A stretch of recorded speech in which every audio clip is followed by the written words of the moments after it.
TMC और BJP के बीच कोई झगड़ा नहीं, नेपाल हिंसा को लेकर ममता बनर्जी ने ऐसा क्यों कहा? पश्चिम बंगाल की मुख्यमंत्री ममता बनर्जी और केंद्र की बीजेपी सरकार के बीच सियासी जंग तो पुरानी बात है। 2026 के विधानसभा चुनाव नजदीक आते ही ये तल्खी और बड़ी है, मगर पड़ोसी देश नेपाल में हाल की अशांति ने इस सियासी दुश्मनी को एक तरफ धकेल दिया है। दोनों पक्षों को अब मजबूरी में एक सुरक्षा सुलह करनी पड़ी है ताकि सीमा पर चौकसी बरकरार रहे। पश्चिम बंगाल का नेपाल के साथ करीब 100 किलोमीटर लंबा बॉर्डर है। इसमें सिलीगुड़ी का संवेदनशील चिकन स्नेक इलाका भी शामिल है। नेपाल में जैन जी विरोध प्रदर्शन ने सियासी उथल-पुथल मचाई, जिसके बाद भारत ने अपनी सीमा पर निगरानी तेज कर दी।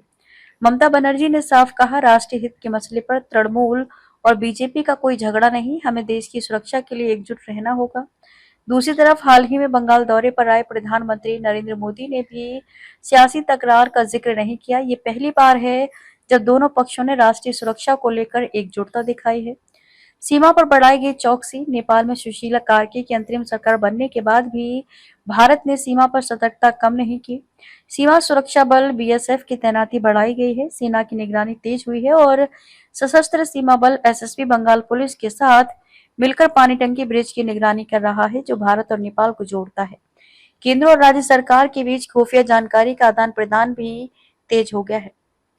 वहीं कुछ सूत्रों के मुताबिक पश्चिम बंगाल की अपनी खुफिया इकाई सक्रिय है और इसके निष्कर्ष नियमित रूप से प्रधानमंत्री कार्यालय और राष्ट्रीय सुरक्षा सलाहकार को भेजे जा रहे हैं। राज्य पुलिस प्रमुख राजीव कुमार खुफिया रिपोर्ट्स तैयार कर रहे हैं, जबकि मुख्य सचिव केंद्र के साथ तालमेल बनाए हुए हैं।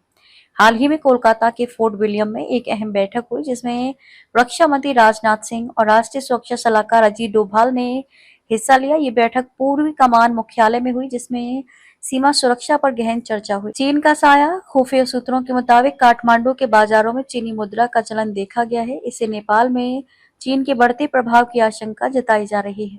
हालांकि हाल ही में एससीओ बैठक के बाद भारत और चीन के रिश्तों में सुधार हुआ है, मगर खुफिया एजेंसियां सतर्क हैं। नेपाल की अशांति और चीनी प्रभाव की खबरों ने भारत को और सजग कर दिया है।